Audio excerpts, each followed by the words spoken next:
श्री शिवाय नमस्तु भयम दोस्तों, जैसा कि आप सभी लोग जानते हैं कि 10 फरवरी 2026 यानी मंगलवार को पड़ रही है फाल्गुन महीने की कृष्ण पक्ष अष्टमी तिथि। और दोस्तों ये वह तिथि है जो फाल्गुन महीने में पड़ने वाली सबसे बड़ी तिथि है, क्योंकि ये मंगलवार के दिन पड़ रही है और हमारे हिंदू धर्म में इसका बहुत ही बड़ा और विशेष महत्व होता है।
इस फाल्गुन महीने में पड़ने वाली अष्टमी तिथि के दिन अगर इस वाले उपाय को कर लिया तो आपको इस उपाय को करने का वो फल मिलेगा जिसकी आपने कभी भी नहीं करी होगी।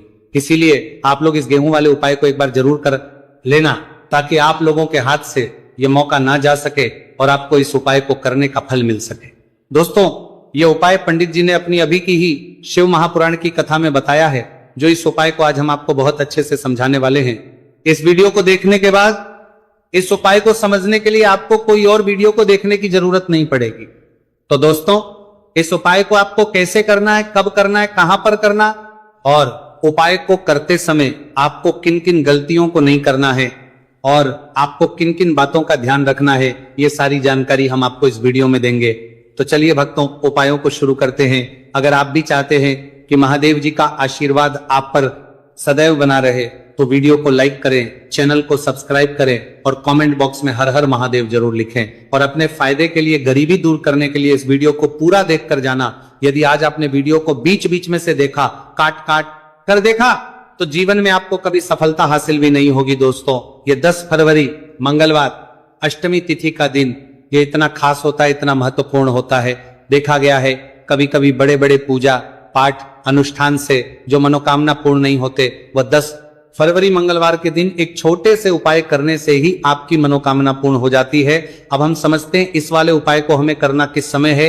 इस 11 गेहूं के दाने वाले उपाय को हमें फाल्गुन महीने के मंगलवार के दिन करना किस समय है। तो देखिए इस उपाय को करने का जो समय है वह सुबह का समय है और शाम का समय है। अब देखिए यहां पर हम मुख्य रूप से सुबह का समय नहीं बोलेंगे, क्योंकि 10 फरवरी मंगलवार अष्टमी तिथि का दिन है और इस दिन प्रदोष काल के समय का बहुत महत्व होता है। बाकी अगर सुबह के समय भी करेंगे तो भी अच्छा होगा, उसमें कोई भी दिक्कत वाली बात नहीं है। तो चलिए जानते हैं इस विशेष उपाय के बारे में। लेकिन उससे पहले एक प्रार्थना, अगर आप इस चैनल पर नए हैं तो आप इस वीडियो को लाइक करें, चैनल को सब्सक्राइब करें और कमेंट बॉक्स में आप अपनी राशि या अपना नाम जरूर डाल दें, क्योंकि हम राशि से भाग्य भी बताते हैं और भाग्य में चल रही परेशानियों को दूर करने के लिए वो आसान से आसान उपाय भी बताते हैं।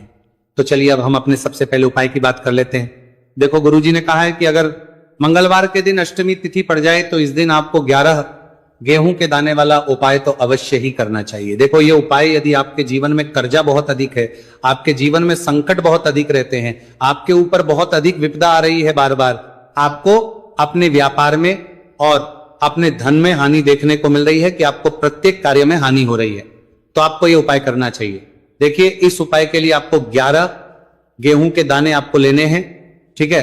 11 दाने लेने के बाद में आपको जरूरत होगी चावल के दानों की। 11 चावल के दाने और 11 गेहूं के दाने, और चावल के दाने खंडित नहीं होने चाहिए। अब आप कहोगे पंडित जी गेहूं कहां से लेने हैं? देखो आपको किसी भी किराना स्टोर पर गेहूं के दाने आपको आसानी से मिल जाएंगे, जाकर ले लेना, ठीक है ना। 11 गेहूं 11 चावल के दाने लेने। साथ ही साथ आपको एक तांबे का लोटा है और उस तांबे के लोटे में आपको जल भरना है। जल आपका खुद के घर का होना चाहिए, मंदिर का नहीं होगा। अब आप ये सब सामग्री लेकर पहुंच जाओगे महादेव के शिवलिंग के पास में। शाम के टाइम पे प्रदोष काल में देखो, जब आप ये उपाय कर रहे हो तो अपना फेस रखना उत्तर दिशा, नॉर्थ डायरेक्शन की तरफ। अब यहां पर जो मैं आपको क्रम बताने जा रहा हूं ना, उस मेरे क्रम को बहुत ध्यान से सुनिए।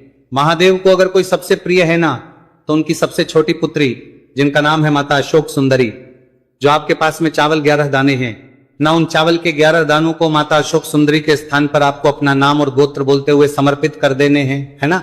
और चावल के दानों को रखने के बाद में जो आपके पास में तांबे का लोटा है ना, उस तांबे के लोटे को कहीं पे भी हम जल नहीं चढ़ेंगे। सिर्फ और सिर्फ माता पार्वती का जो हस्तकमल आपको दिख रहा है, यहीं पे गोल गोल आपको समर्पित करना है, उसी जल को, और कहीं नहीं। ना तो माता अशोक सुंदरी के स्थान पर, ना तो शिवलिंग के ऊपर। सिर्फ आपको यहाँ पे गोल गोल जलाधारी पर आपको उस जल को समर्पित करना है। अब आपके पास में बचे हुए हैं 11 गेहूं के दाने और बचे हैं।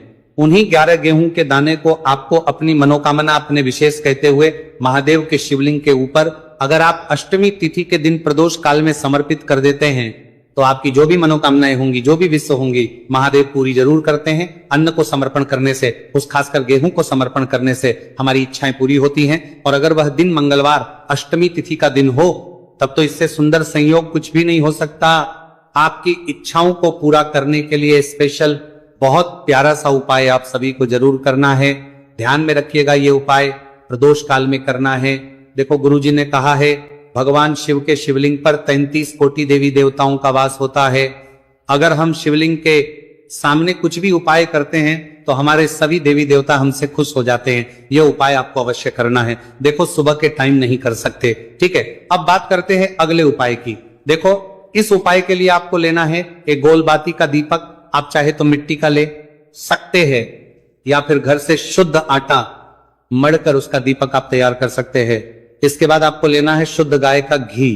अगर वो नहीं है तो कोई भी देसी घी इस्तेमाल कर सकते हैं, जिससे आपको दीपक प्रज्वलित करना है। देखो अब ये सब सामग्री लेकर आपको जाना है प्रदोष काल में आपके घर पर तुलसी जी के घेरे के पास में। देखो ये उपाय तो आपको अवश्य करना है। देखो वहां पहुंचकर सबसे पहले वो दीपक आपको प्रज्वलित कर देना है और का 11 बार जाप करना है। उसके बाद आपको अपने सीधे हाथ में थोड़ी हल्दी लेकर उस दीपक में अपना नाम और गोत्र बोलते हुए डाल देना है। उसके बाद माता लक्ष्मी से आपको प्रार्थना करना है कि हे महालक्ष्मी, हमारी सभी दुख तकलीफों को दूर करो। हे महादेव, हमारे सब दुख कष्टों को खत्म करो। इस भावना से आपको ये उपाय करना है। चलिए अब बात कर लेते हैं दूसरे उपाय की। दोस्तों आप सभी जानते हैं कि मंगलवार अष्टमी तिथि का दिन समर्पित होता है भगवान महादेव को, या कि माता पार्वती को अष्टमी तिथि का दिन समर्पित होता है। और जब भी हम शिवलिंग के ऊपर कोई भी उपाय करते हैं तो इससे हमें एक साथ भगवान महादेव की ओर माता पार्वती की कृपा प्राप्त हो जाती है। देखिए दोस्तों, गुरुदेव ने बताया है कि मंगलवार के दिन किया जाने वाला यह सबसे खास और सर्वश्रेष्ठ उपाय है, 7 चने की दाल लेनी है। देखिए आप 7 चने की दाल भी ले सकते हैं, या फिर 11 भी ले सकते हैं, 21 या फिर 108 चने की दाल ले सकते हैं। यदि आप 21 चने की दाल लेते हैं तो यह आपके उपाय के लिए अत्यधिक सर्वोत्तम होता है। तो इस प्रकार से आप कम से कम 7 चने की दाल ले सकते हैं और अधिक से अधिक आप 108 चने की दाल ले सकते हैं। अब देखिए इसी के साथ में आपको मात्र 1 लोटा शुद्ध जल लेना होगा तांबे के पात्र के अंदर अपने ही घर से, और साथ ही में आपको मात्र 1 से 2 गू के टुकड़े भी लेने हैं। देखिए मंगलवार अष्टमी तिथि का दिन भगवान महादेव को होता है। आपको ये जो सारी सामग्रियां हैं इन्हें लेकर के पहुंच जाना है भगवान शिव के मंदिर में। इस उपाय को आप सुबह से लेकर के शाम तक किसी भी समय में कर सकते हैं, लेकिन यदि आप शाम के समय इस उपाय को करते हैं तो यह उपाय आपके लिए और अधिक सर्वोत्तम होता है। तो यदि आपको प्रदोष काल के समय में मिल जाता है तो फिर आप प्रदोष काल में भी कर सकते हैं, या फिर आप पूरे ही दिन में किसी भी समय इस उपाय को कर सकते हैं। शिव मंदिर पहुंचने के बाद सबसे पहले तो आपको दक्षिण दिशा में बैठ जाना है। उत्तर दिशा की तरफ आपको अपना मुख कर लेना है। लेकिन यदि शिवालय में भीड़ है, शिव मंदिर में भीड़ है, तो फिर आप किसी भी दिशा में बैठकर इस उपाय को कर सकते हैं।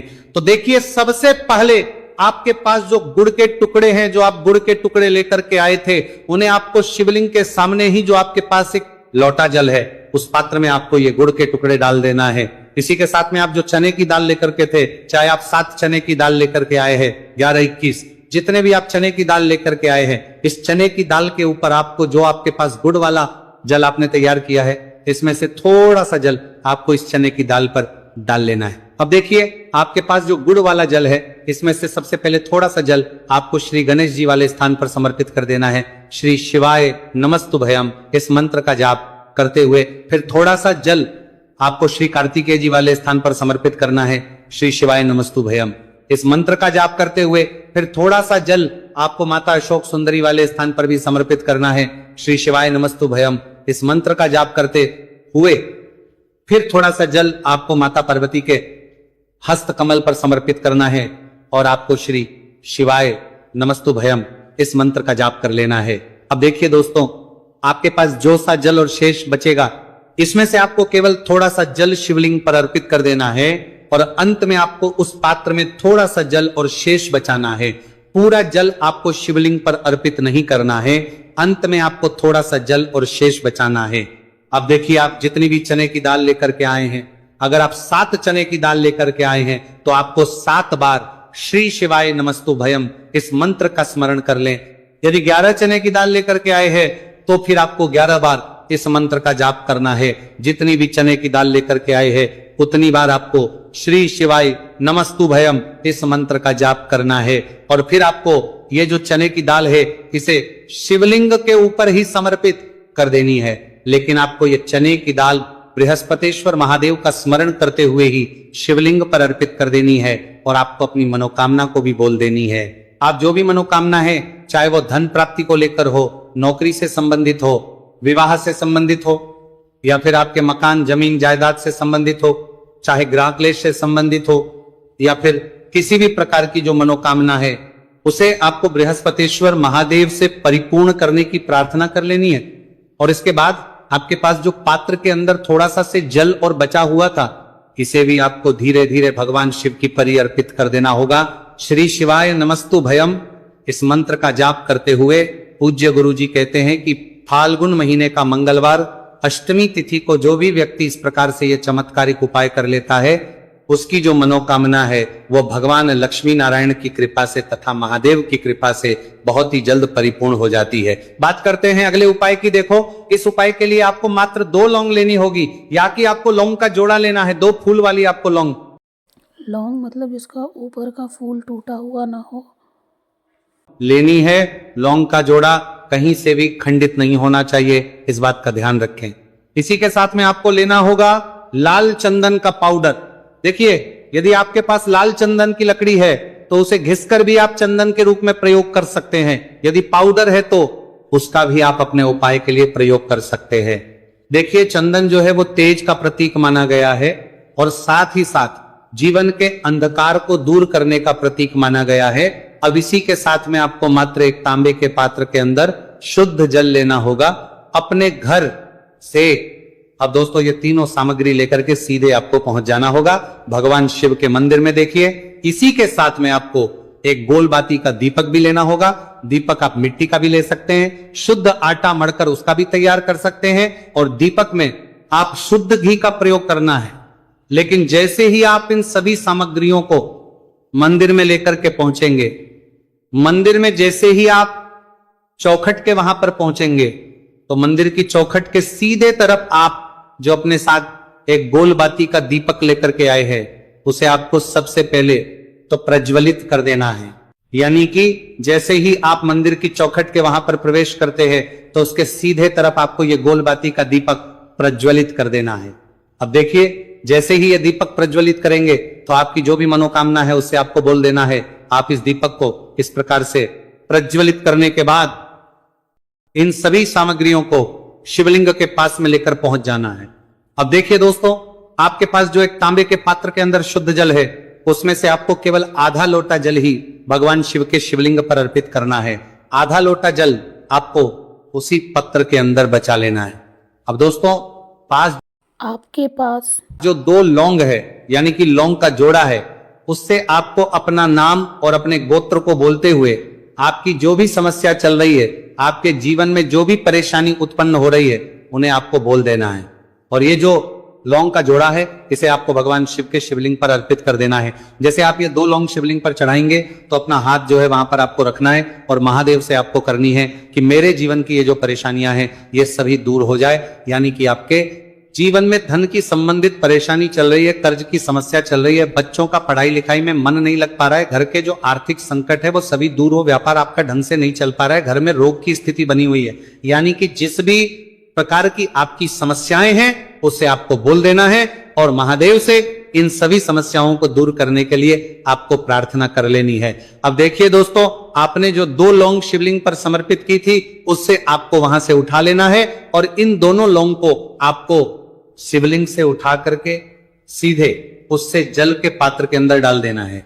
यानी कि अपने आधा लोटा जल और बचाया हुआ था, उसी के अंदर आपको ये 2 लौंग डाल देनी है और साथ में आप जो लाल चंदन ले आए थे, उस लाल चंदन को भी आपको उसी पात्र के अंदर डाल देना है। यानी कि आधा लोटा जल और बचा हुआ है, तो उसी आधे लोटे जल के अंदर आपको ये लाल चंदन भी डाल देना है।